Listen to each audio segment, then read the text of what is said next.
Now, in the last half hour, we've heard the average household will pay £3,549 a year for their energy. This is because the regulator has announced an 80% rise in the price cap. We're joined now by the Chief Executive of Ofgem, Johnathan Brearly. Thank you very much for your time this morning. It's an important day, this, and a lot of people will be reeling from the information. Do you want to just take us through the basics? We gave the outline there of the figures. Would you go run them through for us? Well, look, let me start by saying I know that today's news will be devastating for many families. And let me explain a bit about what's happening in the market and why these prices are changing so dramatically. So already last year, we saw economies begin to grow very fast as countries came out of COVID. And that in itself saw a price spike that led to some of the rises we've seen in April. Now, the problem is, over and above that, we have seen a slow and deliberate shutdown of gas to Europe from one of its normally very reliable suppliers, Russia.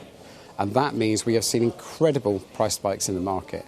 When I look at what the price of gas now costs this winter, it is 15 times the normal price that we were expected to pay 2 years ago.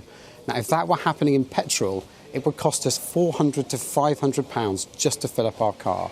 So because those costs are changing, the price needs to change, and that's why the price cap is now changing to £3,549. Why do you not protect the consumer by having a lower price cap?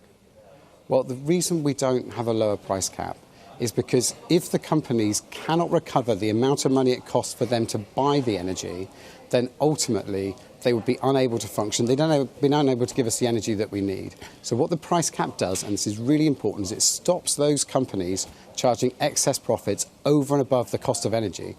But what it can't do is set a price that's less than the cost of the energy that we buy.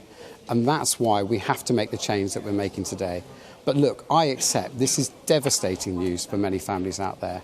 So what we're also saying today is we have 10 days now until we will have a new administration, a new Prime Minister and a new ministerial team. Now, we think that the government, with our support, with the support of the industry, with the support of NGOs, needs to act urgently and decisively to address the situation that's before us. Because the difficult news I have to give is when I look at what's happening later on this year and potentially into next year, there is still significant price pressure. So we want to work with the new government to make sure we can address this and look after customers this winter. OK, now this is interesting because you quite rightly referenced the problem politically at the moment, which is we are waiting a new Prime Minister. We are hearing plans from the two people who would be Prime Minister. Have you as an organisation, because what you're doing effectively is dipping your toe into politics here, because you're saying you need to see something in order to help people. Have you yet seen a plan which would deliver what you're asking for, protection for consumers?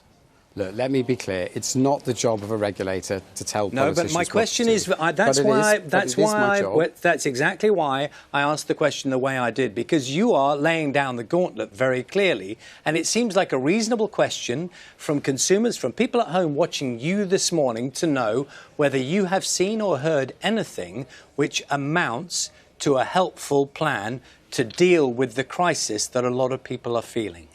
Of course. Now, as I was saying, it's not our job to tell politicians what to do, but it is our job to advise the government. So we are working flat out with the officials in government to make sure there are clear choices and recommendations for the new administration that comes in 10 days' time.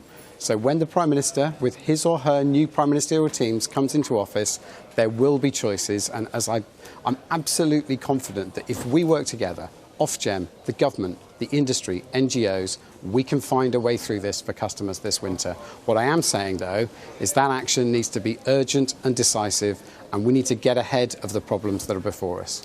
Do you know what it feels a little bit like to me, listening to you, and I'm trying to think what it feels like for people at home. It feels like there's a bit of a veil of secrecy around things. You're talking about, you know, I think, talking to you this morning, you know what possibilities there are for action. I think you know that. Can you tell us what is the thing that you know would make a difference? What will you be recommending to the incoming Prime Minister?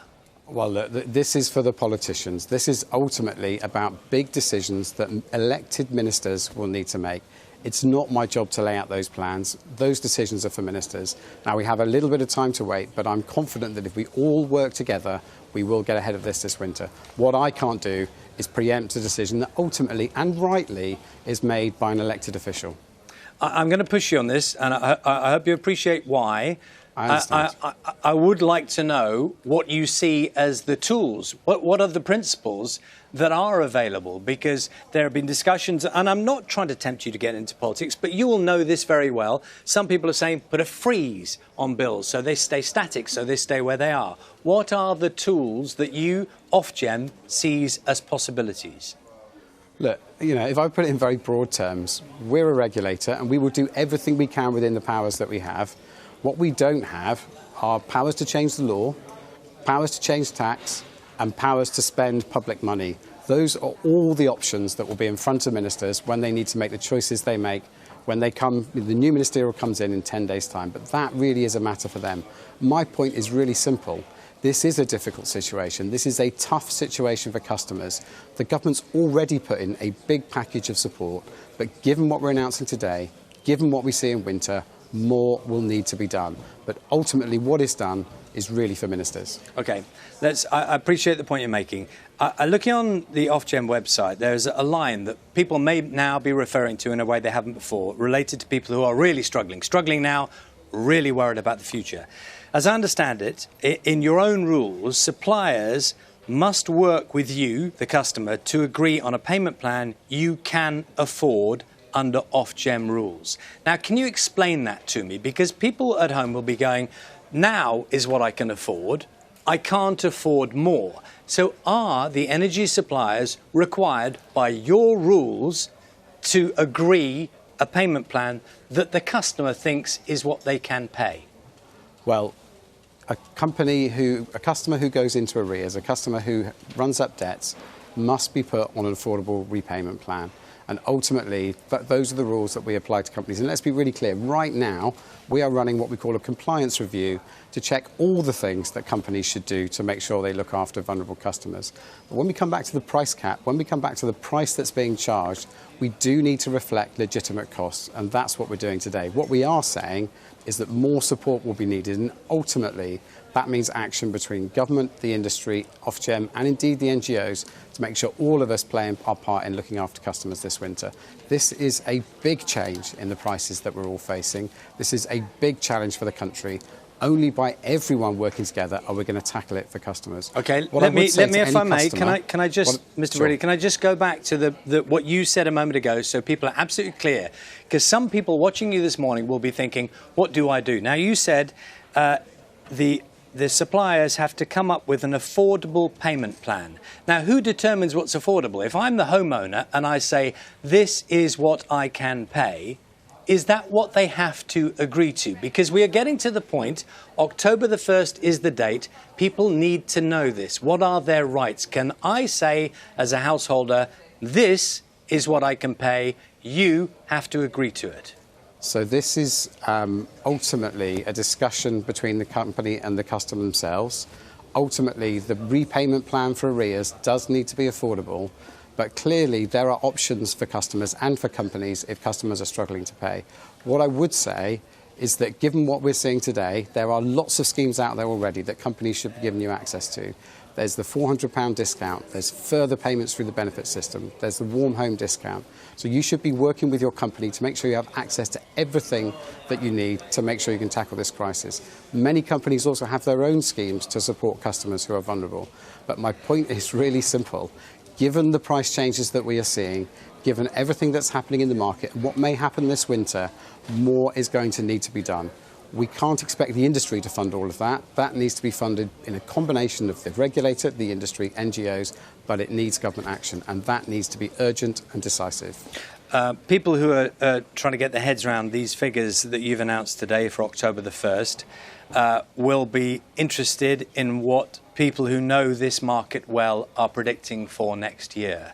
And already, those who have accurately predicted what the rise was today are suggesting, and I'm going to put this number to you, that next year, 2023, this figure, this 3,500, this new figure that you've announced today could rise to over £6,600 in the middle of next year. Does that sound to you like a figure that could be reached? Look, I would treat any figure that talks about January or April with real caution. The market is genuinely changing day by day. And those companies that pretty accurately have predicted today's figure did that very recently. That is not what they were saying 1 or 2 months ago. So this market is very, very volatile. So we do not put out a figure simply because things are changing so much. But what I can say, and what we do know, is that there is significant further pricing pressure in the system. So it is possible that there may be peace between Russia and Ukraine, that things may change and indeed prices may stabilise or come down, but it is more likely that prices continue to rise. Putting a number on it at this stage is pure speculation. OK, well, that's very interesting in itself because people are trying to work out how they can possibly cope.